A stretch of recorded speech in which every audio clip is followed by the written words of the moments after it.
Bonjour Patrick, nous sommes ici en Belgique au Poisson d'Or pour les 45 ans. Peux-tu nous parler un peu de ton travail sur Aqua Video Mag?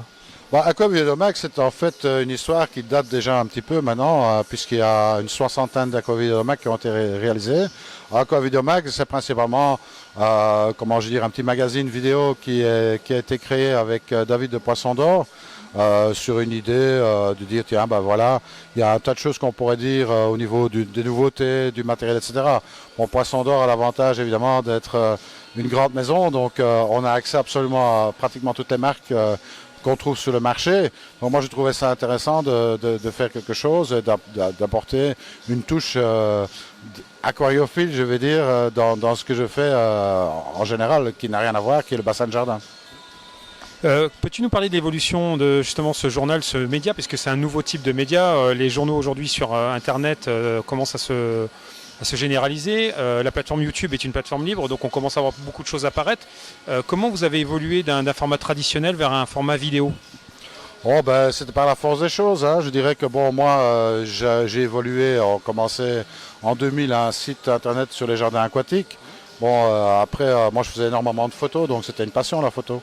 Et comme les poissons d'ailleurs, donc du reste j'étais aussi aquariophile avant, donc bon ben les technologies évoluant, les bandes passantes étant de plus en plus larges, bon je trouvais intéressant de faire des choses en vidéo, et puis bon ça a évolué graduellement, puisque bon la vidéo ben, ça coûte relativement cher, la photo c'est déjà pas donné, mais alors la vidéo ça coûte vraiment un bras, et puis on a fait ça graduellement, on a commencé avec une toute petite caméra pour se faire la main, parce que bon moi je n'avais pas vraiment de formation, je veux dire, pour faire de la vidéo. Donc il a fallu apprendre sur le tas.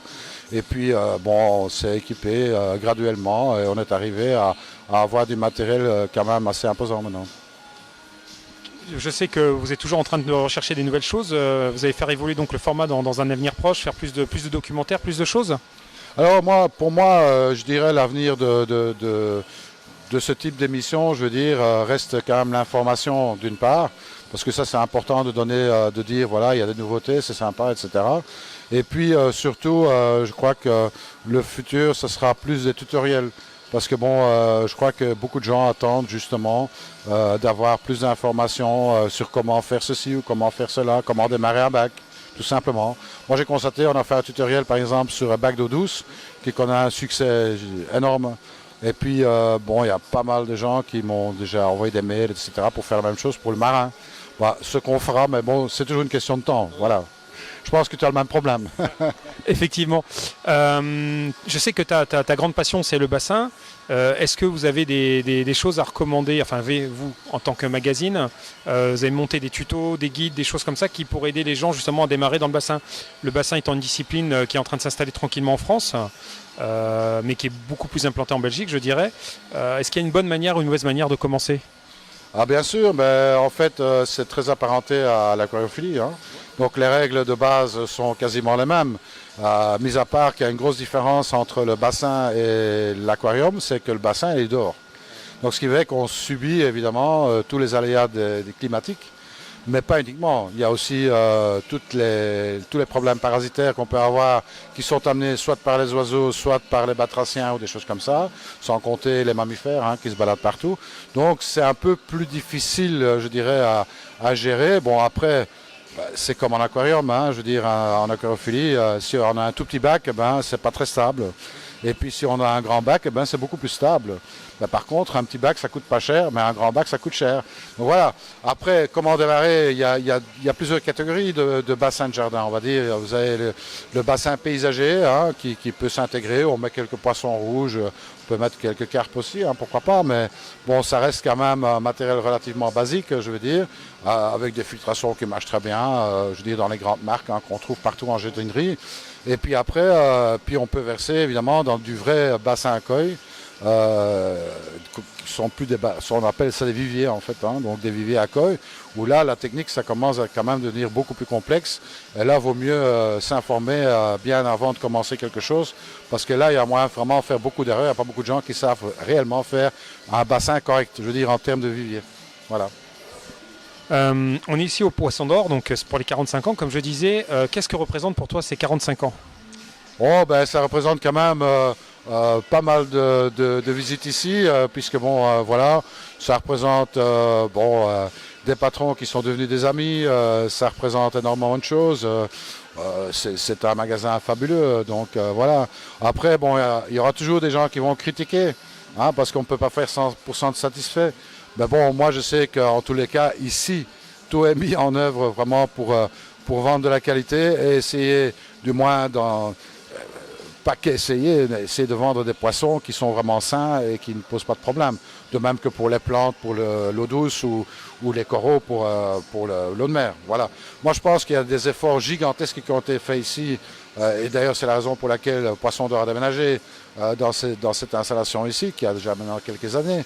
Mais pour avoir une plus grande partie quarantaine, je veux dire, qui est vraiment imposante, puisqu'elle est beaucoup plus grande que la partie de vente, et d'essayer de proposer du qualitatif, hein, je veux dire, et en plus, de plus en plus d'élevage, parce que bon, il faut aussi dire que les prélèvements dans la nature, c'est pas toujours top, donc voilà.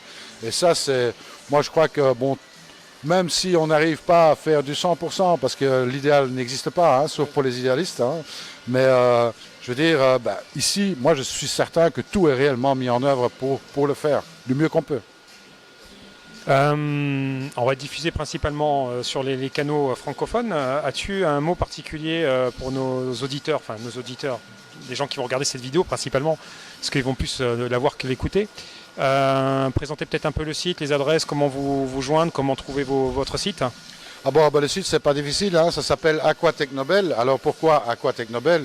Parce que bon, je rappelle, j'ai commencé ça en 2000. Donc à cette époque-là, on parlait des bassins très, très, très sommairement sur l'Internet. On faisait un trou, on mettait une bâche, on mettait de l'eau, quelques poissons, ça y est, avec 3 plantes et c'était bon. Alors ce que j'ai voulu apporter comme contribution, c'était de faire un site qui donnait un peu la technique du jardin aquatique, hein. Donc à ce moment-là, j'ai dit tiens, je vais faire aqua. Pourquoi? Parce que aqua, c'est de l'eau. Et puis techno, parce que c'est la technologie, mais c'était pris en nom de domaine. Alors j'ai rajouté Belle pour Belgique, puisque je suis belge, donc voilà.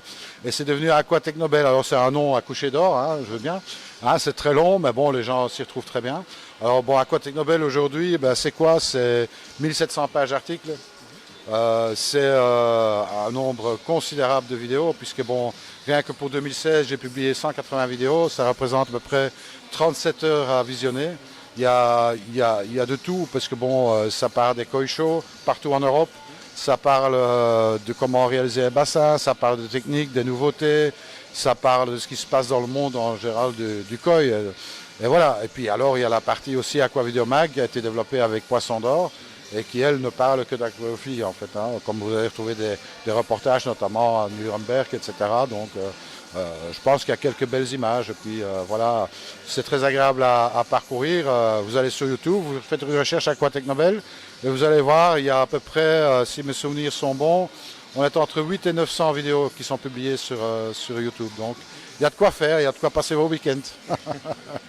Bon, pour une fois, c'est pas toi qui tiens le micro. As-tu un mot de la fin? Ah oui, moi j'ai toujours un mot de la fin. Mais vous êtes réellement passionné par le bassin, c'est très bien.